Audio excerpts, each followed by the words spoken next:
Hello magical makers, welcome back to another YouTube tutorial by me, Nicole of Woven Tales Designs. In today's tutorial, we are covering the third version of the Ever After hat pattern, 3 out of 4.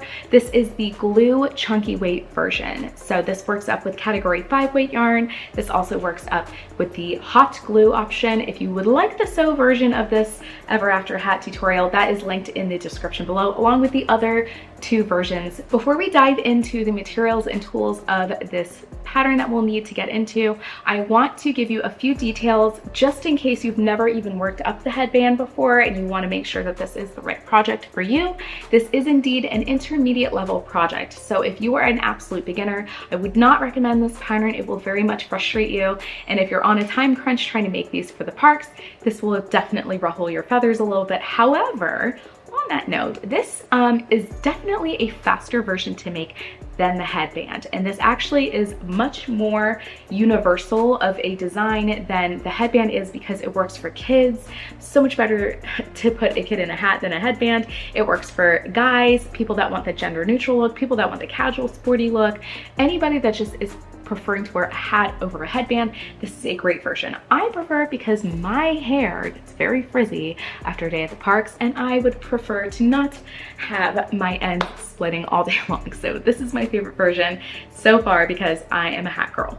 If you have worked up the headband version of this pattern, you will need to have 4 of the ear bases already finished, which are these circular pieces, circular flat pieces, but only work those up and that is it, because you will absolutely have to be doing a couple of new things in this pattern that you didn't do with the headband version because of the way it's attached to the hat. But we cover everything from start to finish, so if you don't even want to worry about those other videos, don't worry about them. Let's also go over the types of stitches that we're using today with their abbreviations, as well as the crochet techniques that you will be seeing in this tutorial. For the stitches that we will be using today, you will need to know how to work a single crochet stitch, half double crochet stitch, slip stitch, chain, as well as you will need to know how to work continuously in the round. That is for this part right here. The only other kind of crazy technique that we will be using today, aside from just basic gluing things, which that does not take that much technique, I promise you, you will also need to know how to work into the third loop only of a half double crochet stitch. I do break that down in the video when we get to that point where we're seaming the ear bases together, but just know if you want a little bit of a background to it before you start the whole shebang, that might actually help you more than it will hurt you. And I do slow things down. You can use the playback speed, rewind, reverse, if you need all of that, but it is so much more smoother than the Ever After headband because we're just working with the ear bases together. We're not making an ear strip and then connecting them together. We're just doing it all in one go, and I promise you it's so much more simpler and so much faster than the headband, which is great. Now we're going to get into the materials and tools that we will need to use to create our Ever After hat.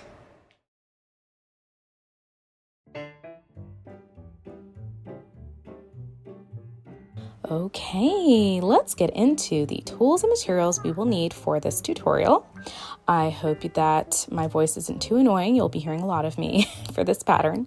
First things first, we are going to crochet today with a 6mm crochet hook, a pair of scissors. We will need a stitch marker because we are working continuously in the round, and we'll be needing a measuring tape, and I do use the inches unit of measurement.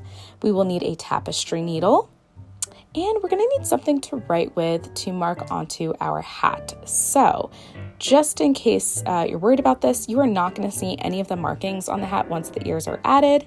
So just choose a Sharpie marker, whatever you got in stock. And then we of course need something to glue things with. So grab yourself a hot glue gun that you love, that you know, that you adore. I like my Gorilla Glue gun. It works just fine. And then for our materials, we are going to need a baseball hat. Of course, that is the hero of our piece. It's a pretty standard one that I'm showing you today. It's got 6 sections, button on top, and some of those eyelets on the side. For our yarn today, we are going to be using the chunky weight yarn as in the description of the video. You're actually going to see me using 2 different types of yarn for this video, and that's just so you can see the difference in the seaming stitches and the regular parts of the ear. I just didn't want that to be confusing, but you can see the yardage up on the screen here. We'll need polyfill stuffing, and we'll also need a high density craft foam if you're using what I use. If you don't use what I use, you can use cardboard, you can use pretty much actually anything that could stabilize the inside of the ear. Plastic, if you want to recycle, it's up to you. And on that note, now that we've talked those through, let's go ahead and grab our hook and our yarn and get into chapter 1 where we start making the ear bases. Yay!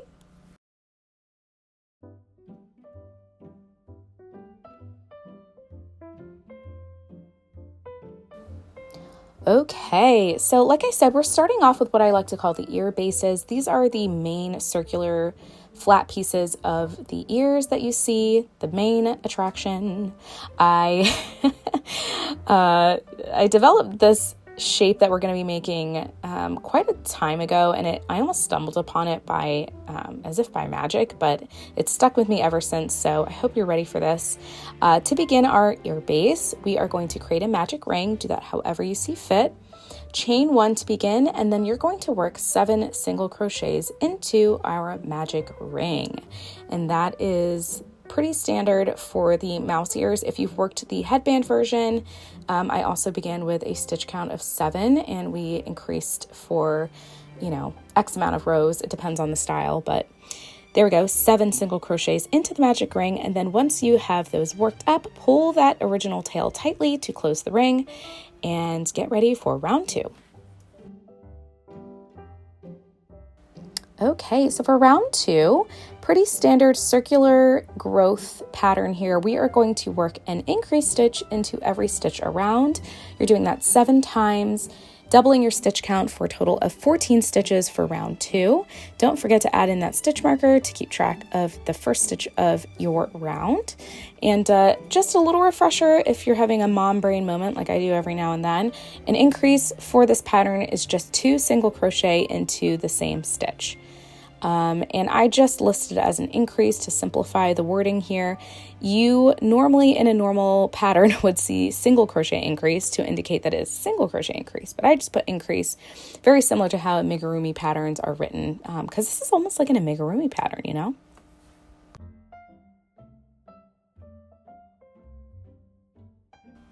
All right, once we have reached the end of round 2, I like to take a second here to pause and tighten and pull that original tail again, and then I go ahead and I knot it as close to my back of my piece as I can get it. I just do this just to get it out the way and be done with it, and that way I don't have to do it at the end. I can move on to the next piece. Also, I found that if I do this early and ahead of time, I actually have a much more consistent stitch gauge for my little ear base, and I know it's such a small piece to worry about that with, but I really do like having a streamlined look with these ears. All right, and so once we've done that, we're going to begin with round 3, and we are working a repeat all the way around of single crochet into the next stitch and then increase into the next stitch. That's again single crochet into the next stitch and increase into the next stitch all the way around for a new stitch count total of 21 stitches for round 3. 21 stitches. And that's about it. Single crochet in the round is super fun, super fast. We'll get to the more tricky things later, but for now we are enjoying these single crochets in the round. Okay, so here we go. We are working up another round of repeats here. Now this is going to be our last grow round for the child size. This is where we're going to start splitting for the adult and child size. It's just one row or one round of a difference, so not too crazy, don't worry about that. But our repeat for both sizes for round 4 are going to be single crochet into the next 2 stitches and then increase into the next stitch. You're repeating that all the way around for a new stitch count total of 28 stitches for round 4. Once you have reached this end of the round, if you are working the child size, you will join with a slip stitch to the first stitch, but that's just for the child size. So as you can see here, I have finished my round. For round 4, I have 28 stitches, and I am just joining to the first stitch I made with a slip stitch. That is only if you work the child size. If you're working the adult size, you will continue on with one more round of increases. So child size people, hold off for the next round after this one, and we'll see you in a little bit. But if you're moving forward, round 5, we are working a pattern repeat of single crochet into the next 3 stitches and then increase into the next stitch. You are increasing your stitch count again in this round. You're going to have a total stitch count of 35 stitches for round 5.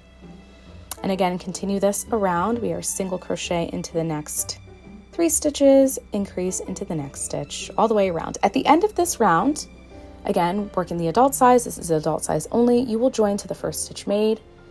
And then the following round after this will not be any more single crochets. This is our last growth round. You'll see why in a little bit. All right, so we've reached the end of the round for the adult size, the last increase round. Now both sizes here, welcome back. We're going to join together here. This is an all skate, as we used to say in my past profession. I used to be a dancer, if you didn't know that about me. I used to be a performer for Walt Disney World. How fun. Okay, anyway, so all sizes here to begin round 5 or 6. We are going to begin with, after our join, a chain 2. And then we're going to half double crochet into the same stitch as joining. And then no increases, you're just going to work half double crochet into the next 22 or 28 stitches, 22 if you're working the child size, 28 if you're working the adult size. And then into the next and final place, you are going to work half double crochet, chain 2, and slip stitch, all in the next and final stitch. So just to repeat that is after your join, you're going to work up a chain 2, half double crochet into the same stitch as joining, then half double crochet into the next 22 or 28 stitches, and then finish with a half double crochet, chain 2, slip stitch, all in that next and final stitch. And then you're going from here to fasten off and weave in your ends. You will not need any ends, just weave them in before it's too late. You will not want to do it later, I promise.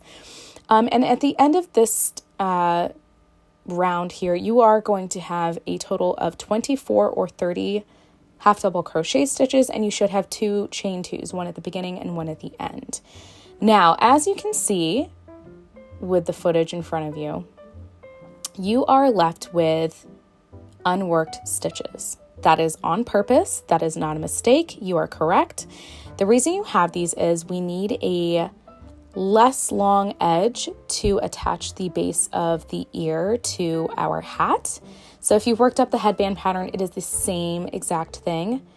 And I do know that this part tends to trip people up initially, but trust the process. I promise you, you're doing great. But you should have 4 or 5 unworked stitches if you've worked up your stitch count correctly. So 4 stitches should be unworked if you're working the child size, and then 5 should be unworked if you're working the adult size. Once you have that end woven in, go ahead and set your piece off to the side. At this point now, you are going to go ahead and work up 2 more additional ear bases exactly like this, rounds 1 through 5 or 6. So now you see I have 3 identical ones here. You're going to work them up just like that. And then we're going to work up a 4th and final ear base that is only working rounds 1 through 4 or 5. So basically only the single crochet rounds join to the first stitch made like you did at the end of 4 or 5, and then you're going to pull up a long loop. We're going to use that 4th and final ear base for the next section of the ear pattern. Alrighty, work that up and I will see you in a little bit. Okie dokie, so as directed, we have here worked up a 4th and final ear base, or the beginning of it. This is rounds 1 through 4 or 5. What we're going to do is we're going to use this to kind of be a template to cut out our ear inserts. And all we have to do is really, really simple. Make sure you have a long loop pulled up, by the way, so that it doesn't unravel. You're going to set this directly on top of your insert material, whether you're working with the craft foam or a piece of cardboard or plastic or whatever you're using. And there's 2 methods to trace this shape onto your material. You can either use the sharp edge of a pair of scissors like I have in previous videos for the headband version, Or if you have a light enough material like I am using today, which is much better for demonstration, might I add, you can just go in with one of those markers that you set aside for your hat prep and just kind of mark lightly in dashed lines around your partially worked up ear base. I used to just draw like one singular line all the way around, and I realized that it really wasn't necessary because I'm not 5 and I know how to cut a circle out. Nothing against 5-year-olds. My son will become a 5-year-old eventually one day, but I do know what a circle is supposed to look like. So all I need to know really is how big that I need to make it. So as long as you do a little dash line, or you can do a full solid line, it's up to you. And now if you were to use the sharp edges of scissors to do this same process, that'll give you a nice little imprint on the foam, which will make it also easy and another alternative method to get that shape kind of like traced out on your foam or whatever material you're using. I don't know how easy this would be to do with scissors on cardboard. So if you're using cardboard, I'd probably just use like a marker. But I ran into the problem originally when I worked the pattern up with black foam. I had no writing utensil that would work that I could see onto the foam because it was so dark. So I ended up using the scissors and it worked out just fine. Sometimes I also used like a tapestry needle if I couldn't find my scissors, because of course when you have scissors and lots of them, you just can never find them when you need them. So sometimes I'd use a tapestry needle and I'd score into the foam to get this shape traced out. Anyway, I hope you've enjoyed that jibber jabber. So here we go. We've traced and cut out that shape. Go ahead and trim any edges that look like they're a little much, or if there's like kind of pointy ends. This shape does really reflect through the inside of the ear. So I would really avoid a rough cut of this. It is going to affect the shape of your ears. And then we will need to cut one more chunk of the material out here to emulate the kind of flatter bottom edge of our ears. So there's several ways you can do this. I also list different ways in the pattern itself in the written version, but the quickest and easiest way is to just fold up a bottom edge, doesn't matter which one, and I kind of take my scissors there and kind of swipe in with the points, and I kind of mark out where to cut. And you just want to cut off a flat bottom piece right here. And I would say it's about 1/2 inch of the bottom cut off. You can curve it if you want. I kind of just leave it a little bit flat. And there you go. That's all you need to do to cut that first ear insert. I like to place it back on top of my ear base just to see that I was able to cut it true to size. You don't want it to be bigger than your ear base because that will overstretch the ear itself. And now, last step for the inserts, you're just going to take that first cut piece and trace it and cut a second piece from it. And that way you have 2 identical inserts. Look at that. You are so smart with your scissors. I'm so proud of you. Anyway, okay, enough praise. Let's move on. We have finished our ear inserts, so we're going to do that last round to end this section. Work up round 5 or 6 of the ear base to finish this 4th one, and then set it aside with the others. Make sure they all look pretty identical, weave in those ends. And now we can move on to what I think is actually the trickiest part of the pattern, which is the seaming. So get your head on. Let's dive right in.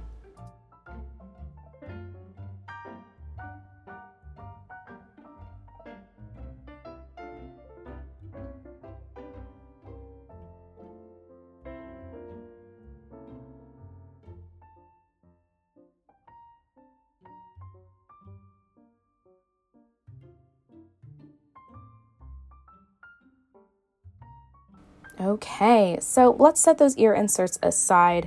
We are now going to go ahead and work on seaming our bases together. They are 4 pieces. We'd like to have them be 2 seamed ears. So in order to do so, we're going to talk a little bit about the seaming method. If you're joining in now because you have made your ear bases already, you've been familiar with the previous patterns, welcome. What we need to do is also pair our ear bases together. So if you're like me and you worked with some variegated yarn, go ahead and just select the 2 that you want to match up and then put the other 2 aside. We're doing 1 ear at a time, as you should.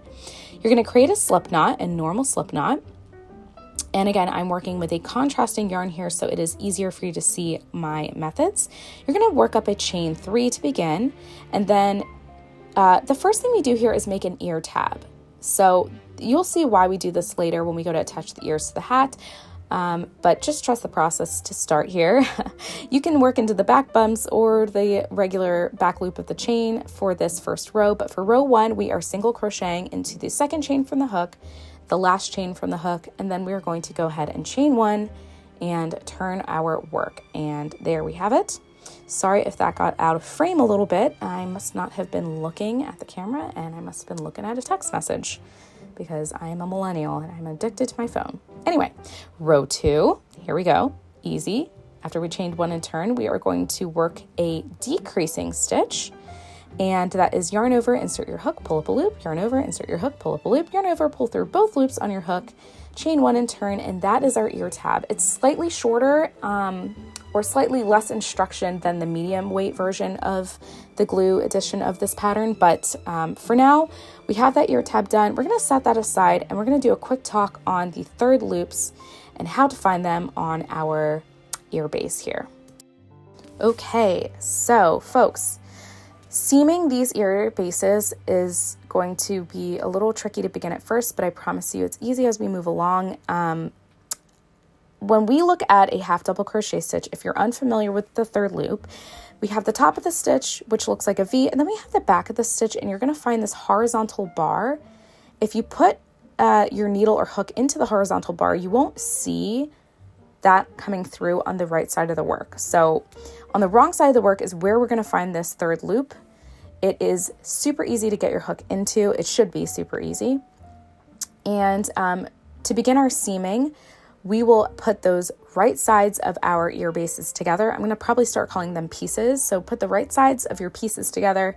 You're going to line up those unworked stitches from rounds 4 and 5.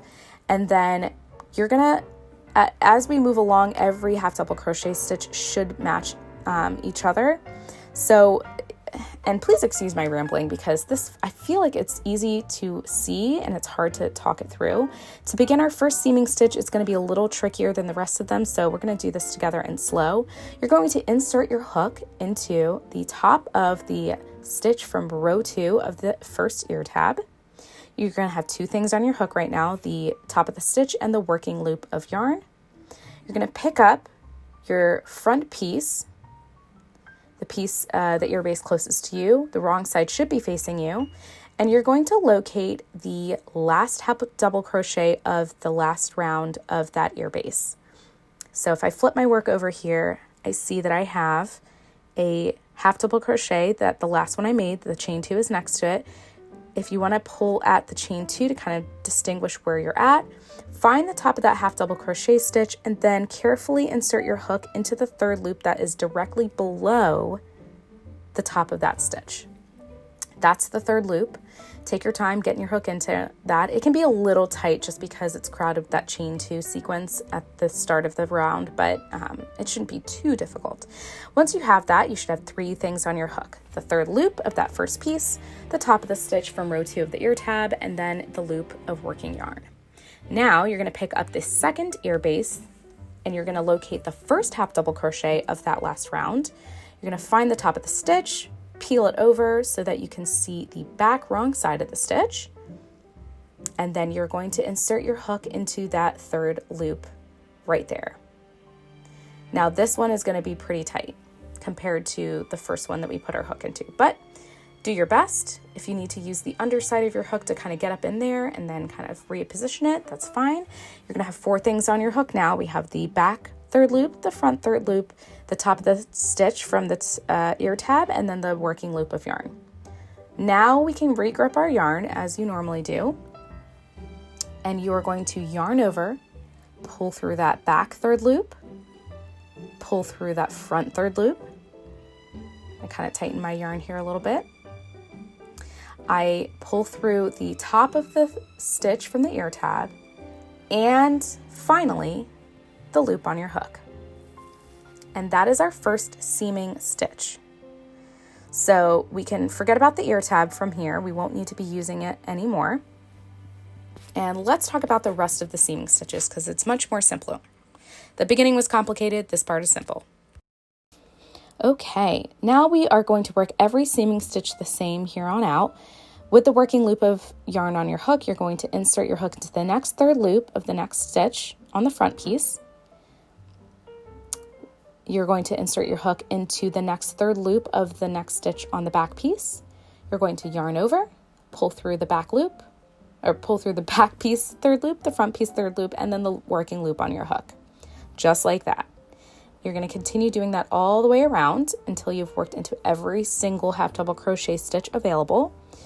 And to even further simplify this, now that we haven't gotten super wordy here, or we have gotten very wordy, I should say, all you're doing here is you're working slip stitches across matched half double crochet stitches. And instead of going through the tops of the stitches, we're cheating a little bit and we're working into the third loops of those half double crochet stitches. So you're just working slip stitches around into the half double crochet stitches, but using their third loops.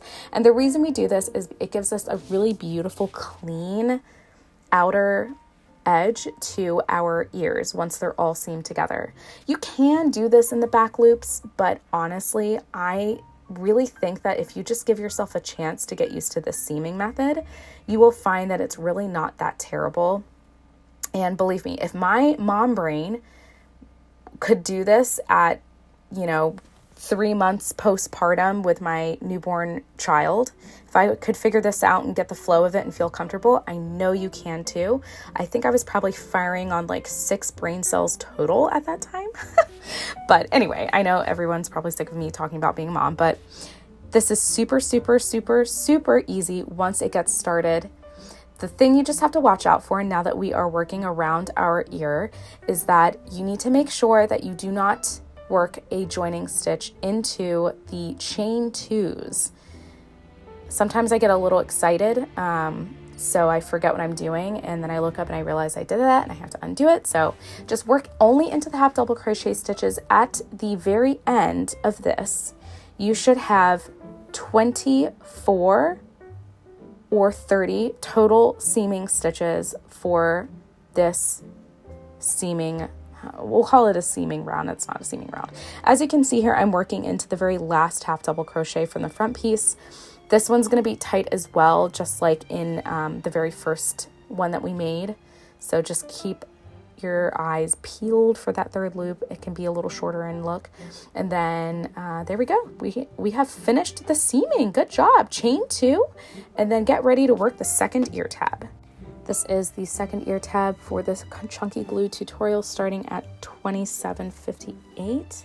Yes, 27:58, and go.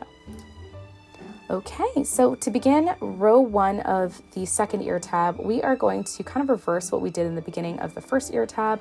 We're going to increase into the second chain from the hook, chain 1 and turn, and then the last row of this second ear tab, we are just going to work single crochet across,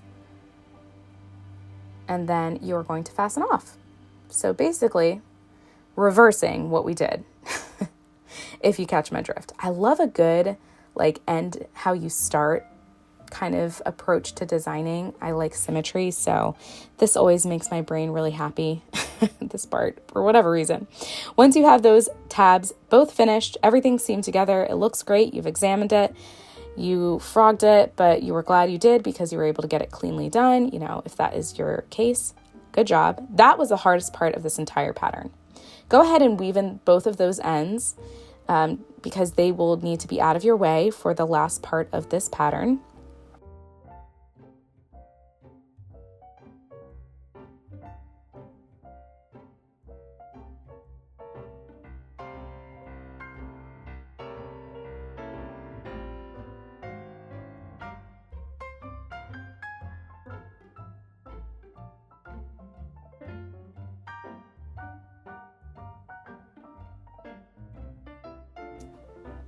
Okay, so now we're going to stabilize these ears. It's pretty simple. One at a time, you're going to add your ear insert that we previously cut into the middle of your ear. Make sure that it's actually turned inside out, by the way. You don't want the seaming stitches to be showing. So if it doesn't look like this, turn it inside out, and then you should be good to go. And then now we're going to add some polyfill stuffing on the inside of it, but make sure that foam is pushed all the way up to the top or whatever you're using for material. It shouldn't be poking out at the bottom. If it is, go ahead and take some time to trim it up. And if it's not, if you've cut it perfectly, move on. Oh, I am actually showing you here. If you want a flatter look to your ears and you don't want to add any polyfill, that's another great look that will work for these ears. You just double your inserts on the insides of the ears. So 2 pieces of foam, or if you have a really, really thick foam and you just want to do one and leave it at that, that's totally fine too. There's so many ways to get these ears to looking how you want them to look. So pick your poison, pick your mouse ear magic, and make it happen. And so you see me adding polyfill on either side of the foam here. Now, you can add as much or as little as you want. Once you do add that foam, it's kind of cool that those seams really just disappear and it looks so cute. Oh, I did not seam up the second pair of ear bases. Oh, look at that. Well, anyway, if you also are like me and you haven't done that, and you just watched the next section because it just happened to keep playing and you didn't hit pause, stop the video, go seam up the rest of those ears, stuff them, stabilize them, and I will see you for the final chapter.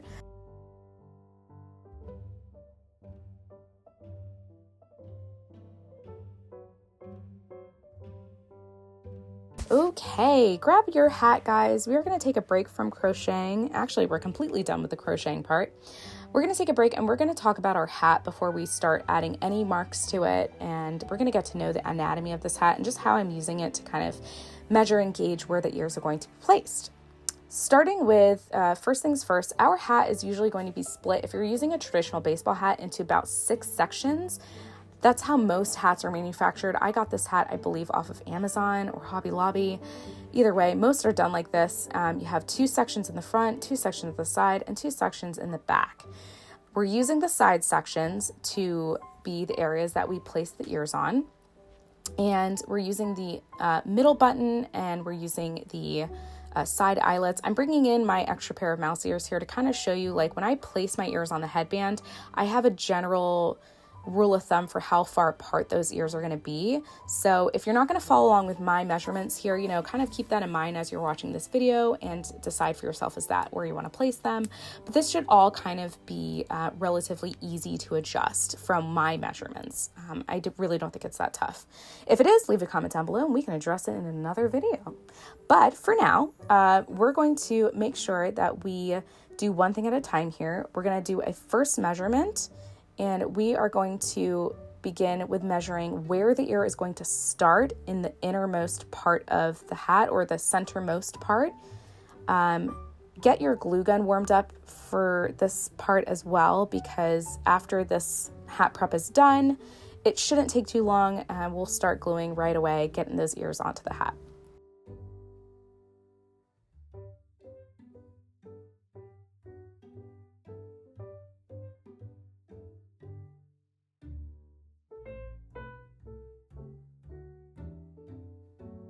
Okay, so now that we talked about our hat, let's go ahead and make our first measurement.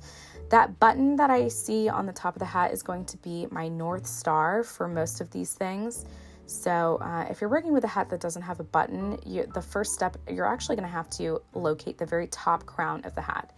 But to begin our first measurement, where our ear will start, we're working one side of the hat at a time. We're going to start our measuring tape in the center of that button, and we're going to drape it alongside the very side of the hat. I like to use that eyelet as kind of like my guide for where to line it up with the center line of the side of the hat. So once I have that draped, I will go along the measuring tape here and find 1.5 inches if I'm working the adult size, and 1.25 inches if I'm working the child size. And as you see, hopefully you can see with the video quality, I just put a singular dot to begin. I don't get too happy with the marker or the pen. And then once I'm, satisfied with that, I see that it's lining up with both the button and the eyelet. I then take my marker and I run a dashed line through that part on the hat. Just like that, super short, about 1/4 inch if you want to measure that little dashed short line there. But it shouldn't be longer than that. It would come out underneath your ears and you'll be able to see that marking. And then our second measurement that we're going to take here is for where the ear is going to end its placement on the hat. So from that mark that we just made, move your measuring tape down so it starts at 0 at that mark. And then you are going to find 2.5 inches for the adult size to mark, or 2 inches for the child size to mark. And as you can probably hear, it's about a 1/2 inch difference for the child to the adult size. And the difference in distance from ear to ear at the top of the hat is also going to be about a 1/2 inch of difference. So in case you're curious about those numbers, that's where I'm getting them from. So just like I did with the first measurement, after I mark the dot, I draw a short 1/4 inch long line through that dot, making sure that both of them are parallel to each other, both dashed lines, and then they line up with the button and the eyelet. Once you have those first two done, go ahead and take the time to just mark the other side of the hat in the same way. If you don't want the brim getting in your way, you can reverse where you start and end your measuring tape. So here, like, I'm starting the 1.5 inch mark at the center of the button, making my first measurement mark, and then I'm lining the 2.5 inch mark at the second measurement, and then putting my second mark at the 0 line. So you can kind of see me demonstrate this here. Again, I'm really sorry about being out of frame for part of this. Sometimes filming, you go through such a long process and you just forget who you are. And I look up from my work and I'm like, was I even in frame? I don't know, because that was the only time I had to film it. So I apologize if it wasn't super, super clear, but I hope with this voiceover, in addition to what you could see, it was clear enough. Anyway, okay, so we have gotten those first two measurements. Second or third thing we're going to do now is we're going to just connect those lines with a dashed line. Wow, that is really out of focus. That's too bad.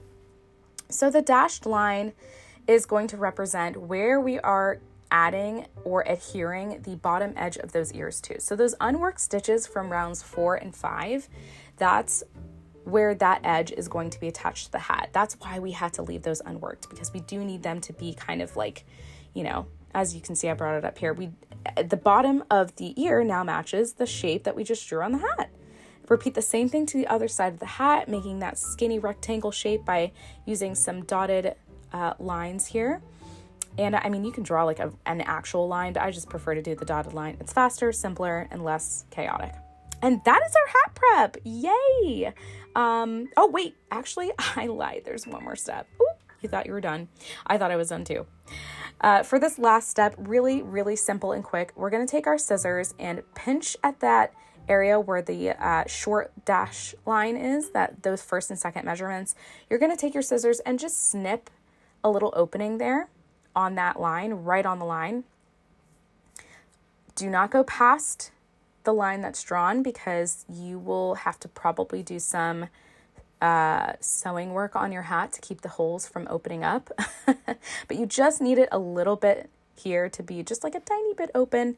If you need more room later, as you can see, we'll do another step of this later, you can adjust and cut the hole a little bit bigger. But for now, just go ahead and snip all of those short lines right on the line, and that is officially the last step of the hat prep. Really simple.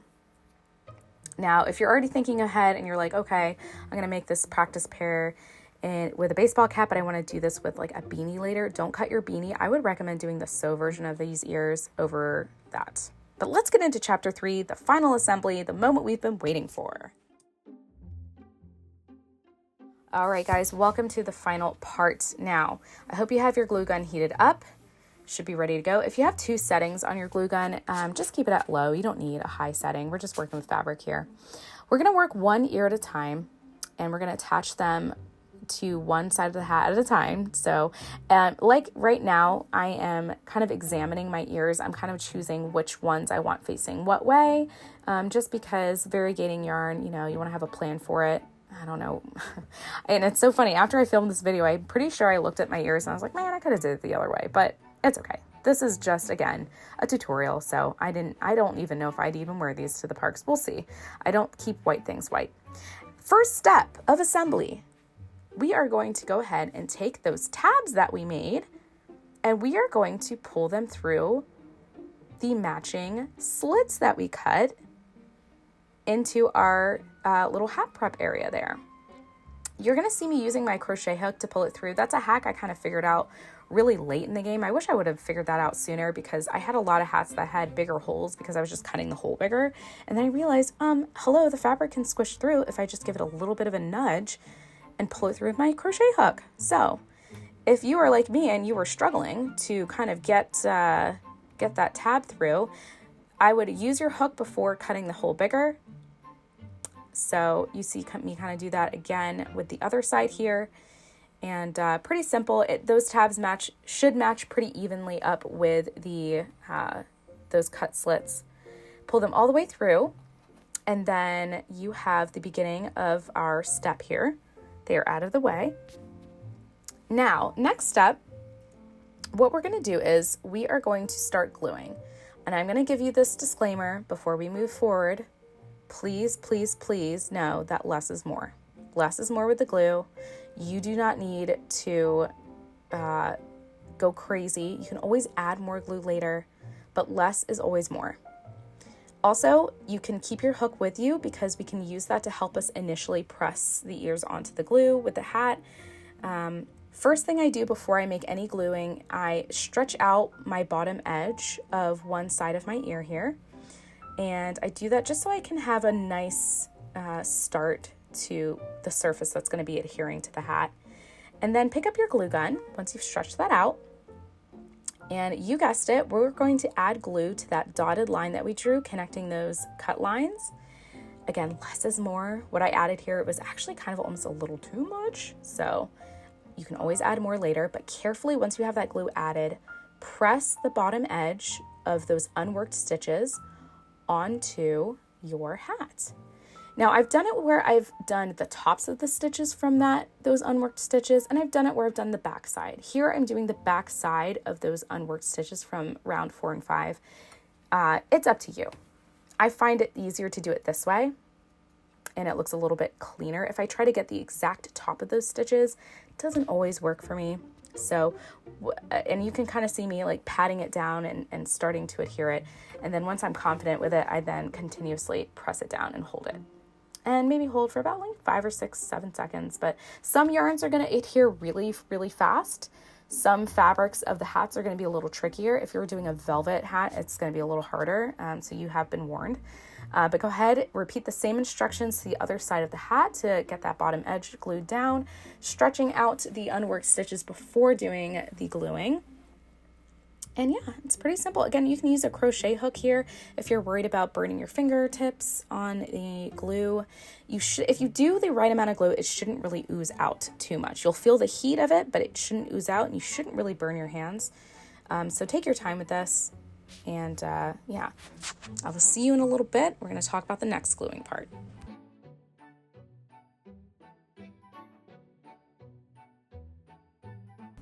Okay, so here we have the ear tabs. I flipped my hat over so I have access to them now. Looking at the inside of my hat, there's a couple ways you can glue the tabs onto the inside of the hat. The first time I had done this and worked it out, I glued the tabs facing outwards from each other. But then I noticed that with some material of the hats, the glue was kind of poking through and looking a little tacky, like a little scrappy. So I stopped doing it that way, and I started gluing the tabs working inside to each other. And actually it works out because it ends up stabilizing the underside of the ear, which is great because I think initially when I was workshopping this, I didn't know how to get the ears to stay upright, or just it felt like they were flopping more than the headband, obviously, for obvious reasons. But yes, all we're doing here in this step is we are adding glue to the inside of those tabs, and then we are pressing them down towards each other.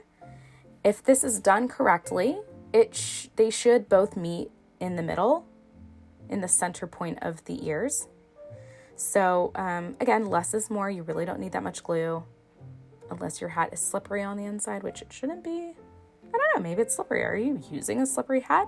Leave a comment down below. What kind of hat are you using? Are you using a standard baseball cap? Are you recycling? Are you thrifting? I'd love to know. I've done everything. I've done thrifted hats. I've done store-bought hats. I've done hats that I just wanted to resurrect from my closet that have just been collecting dust, adding a little extra magic to them. At this point too, you can also add some fray check if you have that to the cut fabric on the inside of the hat. That does help. But this next step, we're going to help with this hole that you see here. So as you can see, we still have a hole that is kind of like peeking out. We're going to take some glue and we're just going to add a little bit of glue right next to that cut edge line of those short lines that we had from the first and second measurements. And then you're going to pinch and press the chain 2 corners down onto that glue that we just dispensed. And that should help with closing up this hole. After this is done, if you've done it the right way, you're not going to see that cut anymore. And that actually should secure the chain 2s at the bottom of your ears. Repeat the same thing to the other side, just adding a little bit of glue. Oh, I got some glue on my fingers there.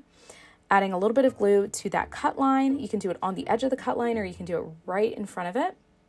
And then pinch and press the chain 2 corners carefully onto the hat.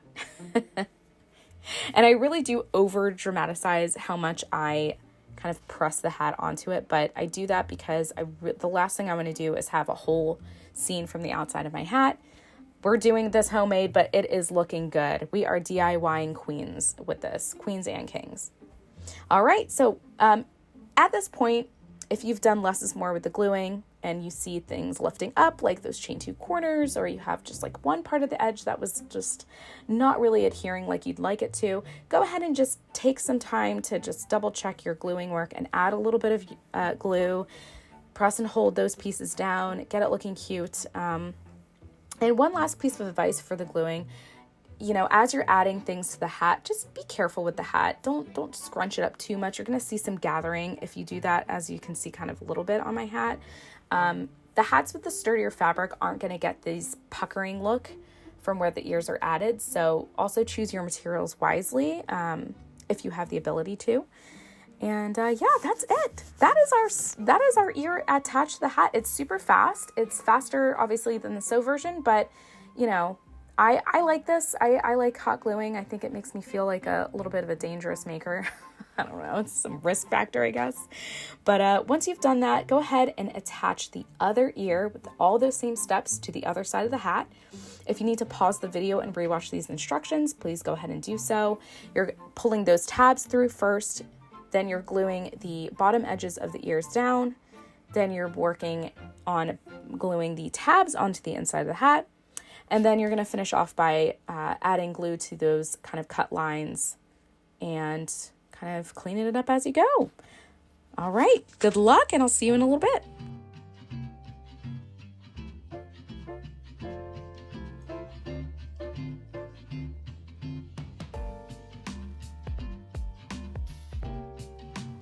All right, magical makers, I hope you have enjoyed today's tutorial. Please give me a thumbs up and let me know how you liked the pattern, and leave any comments and questions down below in the comment section. I always have time for you to answer your questions and to just chat with you, because I'm a mompreneur and a stay-at-home mom, and I really love interacting with people and just connecting on our magical makes. Also, feel free to join my Ever After Club. It is my Facebook group where we can share and show our pictures of our makes and maybe some tips and tricks that we find along the way, seeing like what yarns work with the hats and the headbands and whatnot.